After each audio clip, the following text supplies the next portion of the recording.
Good morning, everyone. This is Dr. Demetrius Falls Sr. coming at you once more again. I promise you that if I got enough likes on my spoken word, that I'll return to you again with more spoken word. My purpose of this is to enlighten, empower, and encourage. You can follow me on my YouTube page, Be Encouraged, Dr. Demetrius Falls Sr., and you'll see a lot of my body of work. Um, Not only do I do spoken word, but I also write lyrics and music.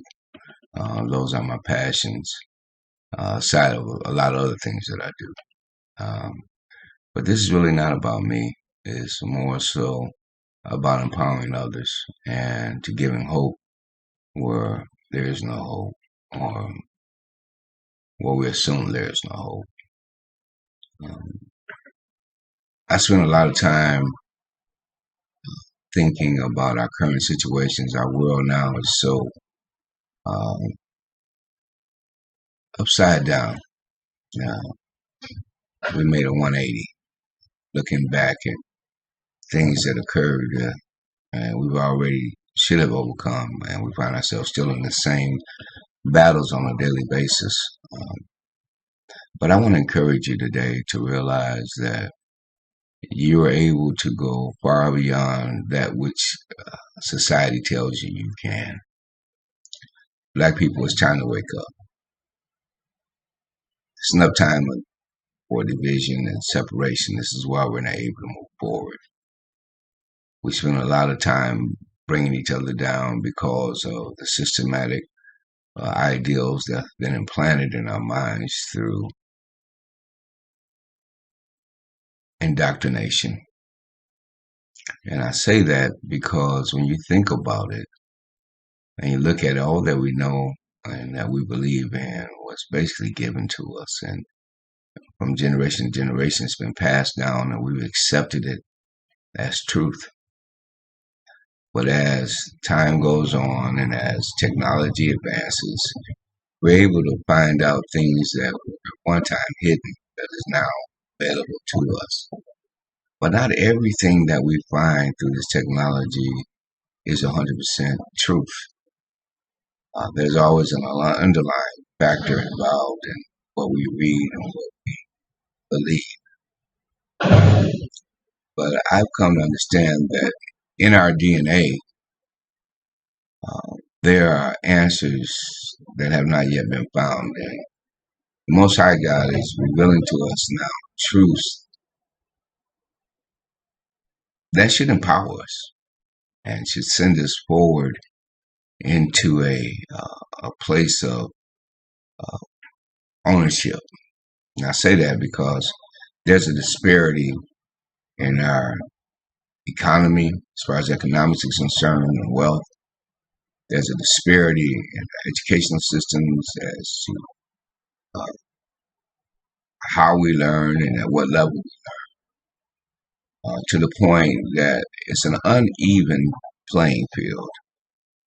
And I've come to the conclusion that in order for us to move forward into our rightful place, and is that we have to unite. We have to unify as a people, like the Arabs, like the Jews, like the Koreans, the Chinese, all those that come to this land on their own free will have come here and have set up societies that they support one another. But because of Willie Lynch and the ideals that's been implanted in our ancestors all the way down from the point of slavery, because even in slavery we were divided. They divided us intentionally. They separated the men from the women and the kids, and we were spread abroad. When we came here, came from a continent which is called Africa.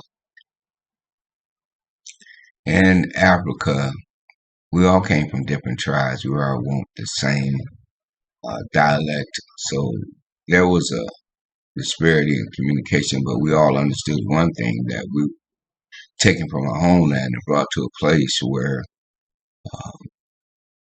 we were not counted even as human beings. So the struggle began at that point.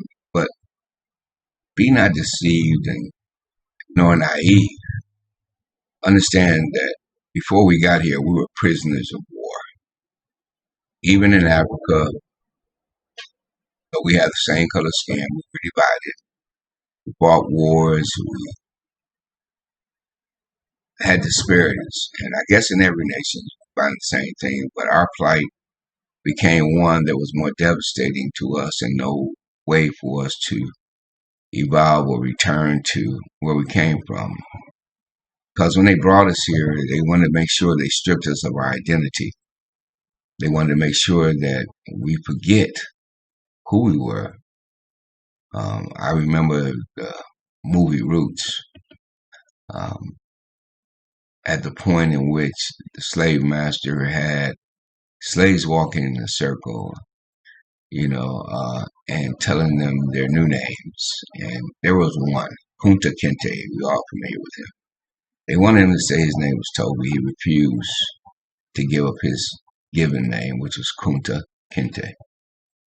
And they beat him and they did all kinds of things to try to get him to change his identity. All of us carry our slave names. The Muslims always use the word X because they didn't accept that. And we have to find our true selves. And we have to unite as a people of disparity to come to a people of wealth and ownership and to become proud again. We are. In the 60s, we had a saying, I'm black and I'm proud. Say it loud, I'm black and I'm proud. Over the years and over the generations, we have began to become separated in ideals and desires. The political system even has us separated to the point that we don't know who's for us and who's against us. Democracy is important,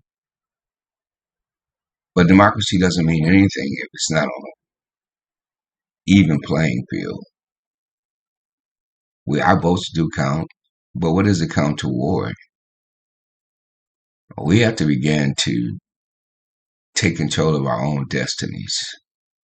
We need to educate our children. We need to empower them, and we need to garner generational wealth.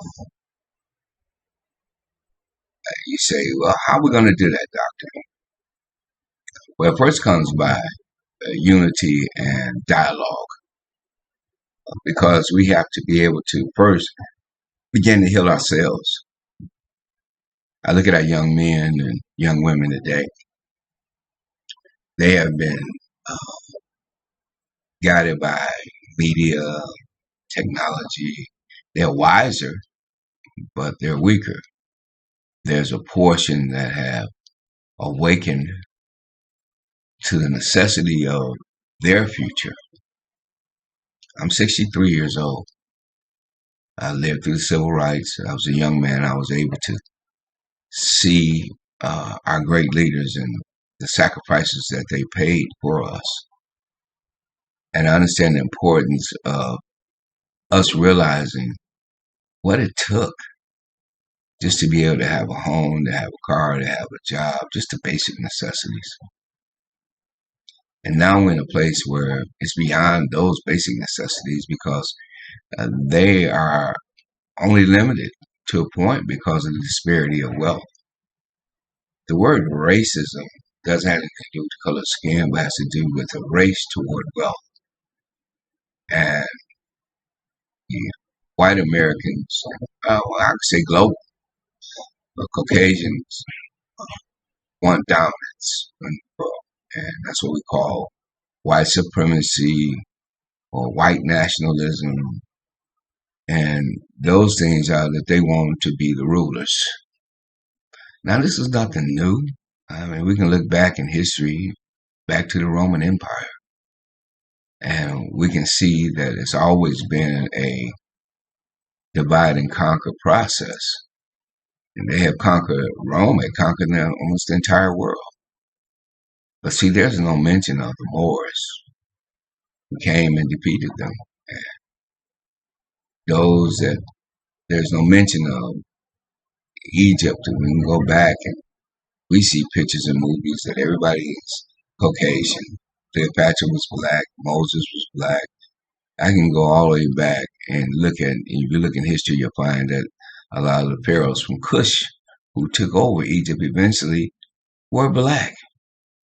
Most of the edifices that you see in Egypt that were destroyed, like the Sphinx's nose was blown off, they were Napoleon did because it didn't look like you. We have to realize that Egypt, we call the Middle East, all lie in continent Africa. We are a people of the Most High. We are children of light and of the sun. Our melanin is very special.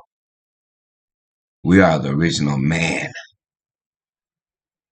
When we look at the gatherers and hunters, the white man, we find out that really he's an extension of us, came out of us.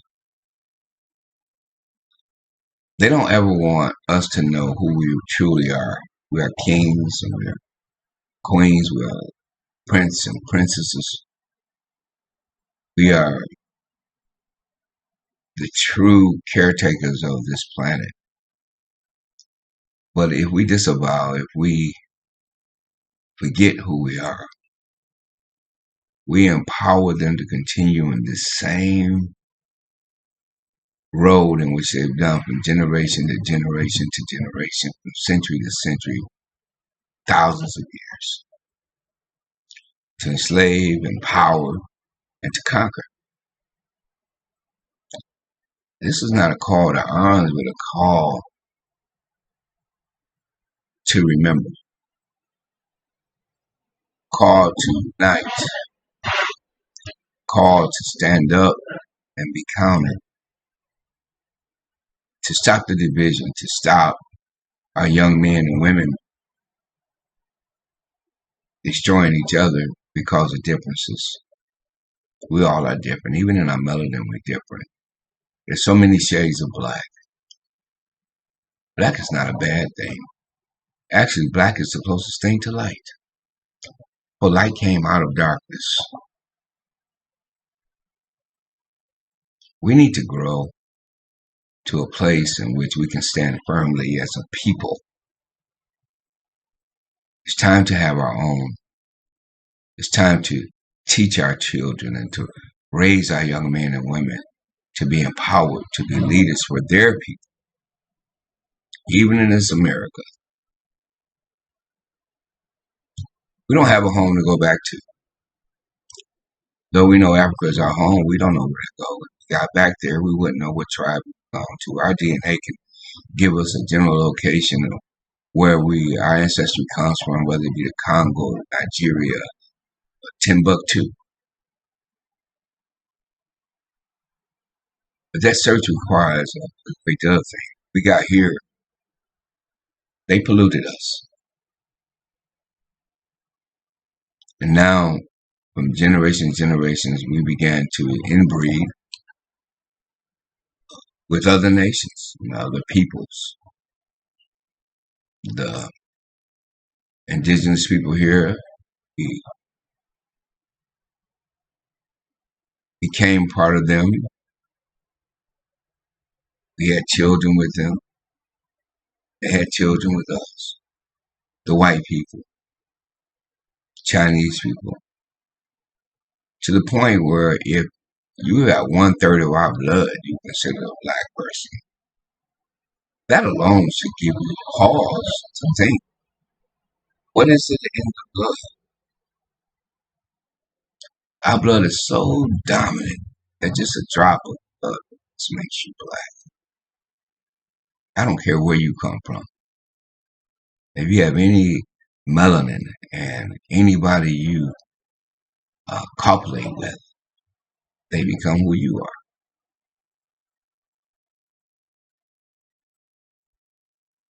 There's some things that we have to consider as we move forward into life.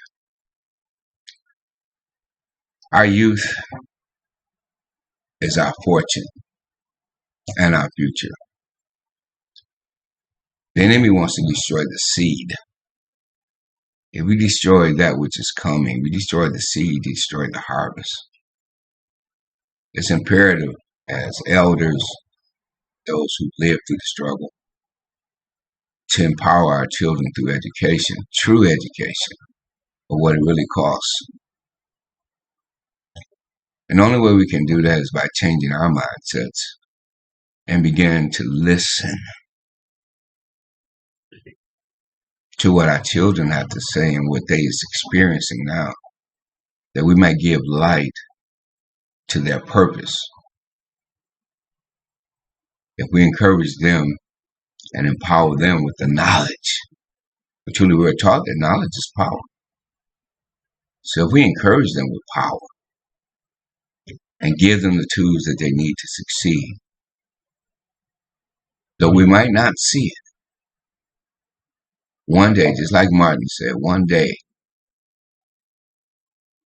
we can see a world without the spirit. We can see a people, our people, rise up to their rightful places, because this America was built on the blood of many of our ancestors. They don't want us to remember that. They want us to forget it. They say, well, slavery happened so long ago that you weren't enslaved. No, yes, we are. We're still in slavery. We're just not bound by chains, but we're bound mentally, psychologically. And those things are everlasting. That's what Willie Lynch knew. And that's why that started so long ago. The next thing that's happening right now is that we find that we have white brothers and sisters that are joining our cause. But be careful, because in every revolution, in every movement, you'll find the enemy there. There's a book written by Sun Tzu that is called The Art of War. And one of it teaches us that it is better to keep your enemy close to you. Because in that, you know all that he's doing, he's not surprising you. So I find it not strange that the infiltrations into the movements like Black Lives Matters, or no matter what it is that has to do with black people, that you're going to find people that'll come and say they're with us. I'm not saying that they're not, but there are many that are not, that are infiltrators that come to tear down and to report back to the powers that be as to our laid plans. We can go back and look at the Black Panthers. We can look at Martin and Malcolm even, you know, that they're able to infiltrate and they're able to pollute the minds of those black folk like us by meeting a need, or by the simple thing, I give you money. It's because they think that money is everything. But wealth is not measured by how much money you got. We have a greater wealth inside of us, and we need to understand that. And that in order to develop what we call generational wealth, it has to start somewhere. We work hard, we retire, and we die. The majority of black folk don't have a savings account or insurance or anything because we don't understand this process. It's because we haven't been educated. We haven't been taught what's necessary. And without that, how can we move forward? There was a book written years ago called The Re-Education of Black Man. Truly, we have to be re-educated, because with the nonsense that we've been taught and the stuff that we believe is not for us, nor is the Constitution or anything written for us. Out of all the nations in this country, the black folk, we have less to gain. We have less a part of all that is. We have to do extra just to make ends meet. And if we become successful, it's going to be a small disparity of those. It's usually something that's dealing with entertainment or sports. You know, when it comes to really trying to get in the circle, how strong we get, or how much money we get, or how much wealth we acquire, there's still a disparity because we're still black. We have to find a way to unite in such a way that we create our own economic base, our own educational systems, and that we begin to rise up and create our own part in this America. Other than that, we find ourselves at the bottom of the rung, never able to rise to the top. But I believe the word of God when it says that the last shall be first and the least shall be greatest. I truly believe this is our time, but we have no time to waste. Let's begin to empower our youth. Let's begin to unify as one people. Let's put down our guns against each other. Let's cross hands and believe and walk strong and believe that we can. And then let's do what we need to do to get our rightful place, this place called America. Thank you for your time.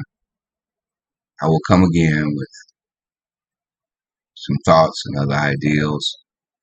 I pray that anything that I said will encourage you, empower you, and enlighten you. So I leave you with this. Be encouraged. God bless you.